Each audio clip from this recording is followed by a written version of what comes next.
తాకట్లో ఉన్న బంగారాన్ని విడిపించలేక వడ్డీల మీద వడ్డీలు కడుతూ ఇబ్బంది పడుతున్నారా? అయితే ఇప్పుడే సంప్రదించండి శివ గోల్డ్ కంపెనీ. మీ నమ్మకానికి మా హామీ శివ గోల్డ్ కంపెనీ. సోషల్ మీడియాలో వారి పరిచయం మొగ్గుతొడిగింది. తర్వాత అది ప్రేమ పుష్పమై వికసించింది. కొన్నేళ్ల తరువాత అబ్బాయికి వేరొకరితో పెళ్లి సిద్ధపడ్డారు. విషయం తెలిసిన నిచ్చెలి నిలదీసింది. ఏం చేయాలో తెలియక ఆత్మహత్య చేసుకుంది.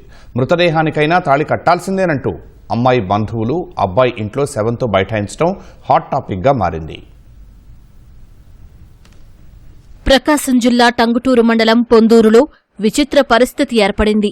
ఆ గ్రామానికి చెందిన సాయి సుమంత్కు గుంటూరు జిల్లా చిన్నకుండ్రపాడుకు చెందిన కీర్తితో సోషల్ మీడియాలో పరిచయమైంది. ఆ పరిచయం కాస్త ప్రేమగా మారింది. ఇద్దరూ షికార్లు చేశారు. మంచి ఫోటోలు దిగారు. ఈ ఫోటోల్లో ఆనందంగా కనిపిస్తున్న కీర్తి ఈ నెల 14న ముంబైలోని హాస్టల్లో ఊరేసుకుంది. దాదాపు 8 ఏళ్ల ప్రేమ ప్రయాణం తర్వాత సాయి సుమంత్ పెళ్లికి నిరాకరించడం వల్లే కీర్తి ఆత్మహత్య చేసుకుందని ఆమె తల్లిదండ్రులు ఆరోపిస్తున్నారు. దానికి సంబంధించిన ఫోన్ ఆడియో కాల్స్ ను కుటుంబ సభ్యులు విడుదల చేశారు. సాయి ఫోన్ కట్ చేయి, మా ఇంకా వాడి మాటలు నమ్ముతూ ఉంటున్నావా పిచ్చిదానిలాగా? చేసింది సరిపోదా మనకి? ఇంకా నువ్వు నమ్ముతూ ఉంటావా? చేసింది సరిపోదా? నమ్ముతూ ఉంటావు. ఎంత దారుణంగా ఇది చేశాడో తెలుసా? నన్ను నిన్న కాక మొన్న తీసుకెళ్లాడు బయటికి. ఏం చేశాడు అడుగు, చెప్తాడు. ఏం చేశాడు చెప్పేది నీతో మామూలుగానే. సాయి, నువ్వు నా చావుకు కారణం మాత్రం నువ్వు నీ ఫ్యామిలీయే, సరేనా? అది నువ్వు అసలు నాకు ఇంకొద్దు. నీ బతుకు వామ్మో, నువ్వు ఇంత ఏమన్నావు? నువ్వు ఓదార్చడానికి వచ్చావా? అప్పుడప్పుడు మేము బాధపడిద్ది కదా.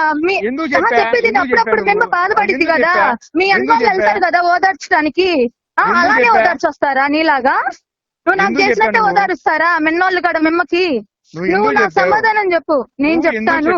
అంటే అన్ని దాచుకొని నువ్వు చేసే మోసాలకి అన్ని సాయి ఒకటి నేను ఎక్కడున్నాడో కూడా వాళ్ళు కనుక్కోలేరు. ఒకటి ఓకేనా?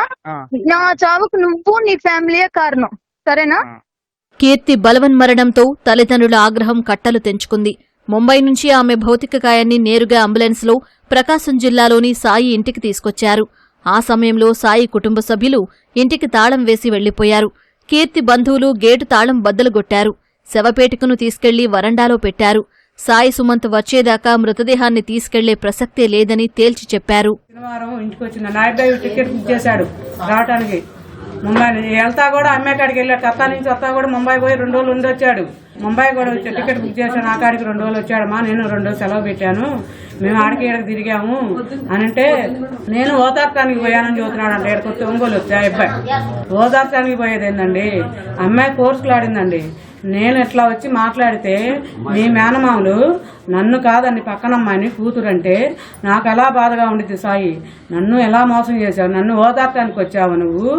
ఓదార్చడానికి కాదు వచ్చింది, నా అవసరం తీర్చుకొని ఏ అమ్మాయి లైఫ్లో పోవాలని నీ కోరిక ఉంది. మీ మేనమామలు ఆ అమ్మాయిని నా కూతురు అంటే నాకు ఎలా ఉండిద్ది? అంటే 8 సంవత్సరాల నుంచి ప్రేమించినోడిని నేను ఎలా మర్చిపోతాను? నేను నా సావుకు కారణం నువ్వు, మీ ఫ్యామిలీ, మీ మేనమామలు.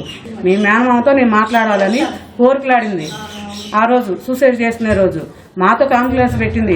అమ్మని నాన్న వాళ్ళని బాగా చూసుకోండి అక్క అని మెసేజ్ పెట్టిందంట. అందరికి ఫోన్లు చేసి కలవట్ల. అమ్మాయికి కనీసం 20 సార్లు దాకా చేసామండి మేము.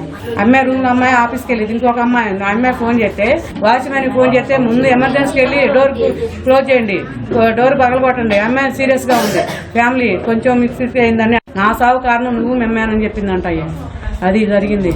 నా కూతురు న్యాయం చేయండి అయ్యా. కీర్తిని పెళ్లి చేసుకోవడానికి నిరాకరించిన సాయి సుమంత్ ఇప్పుడు కనీసం మృతదేహానికైనా తాళి కట్టాల్సిందేనని బంధువులు పట్టుబడుతున్నారు. అంత్యక్రియలు కూడా అతనే చెయ్యాలని డిమాండ్ చేస్తున్నారు. కీర్తి చివరి కోరిక కూడా అదేనంటూ బ్యానర్లు పెట్టారు. కీర్తి బంధువులు అక్కడే తిష్టవేయడంతో పొందూరులో ఉద్రిక్త పరిస్థితులు నెలకొన్నాయి. పోలీసులు వచ్చి వారిని శాంతింపజేసే ప్రయత్నం చేస్తున్నారు. కేసు నమోదు చేసి దర్యాప్తు చేస్తున్నారు.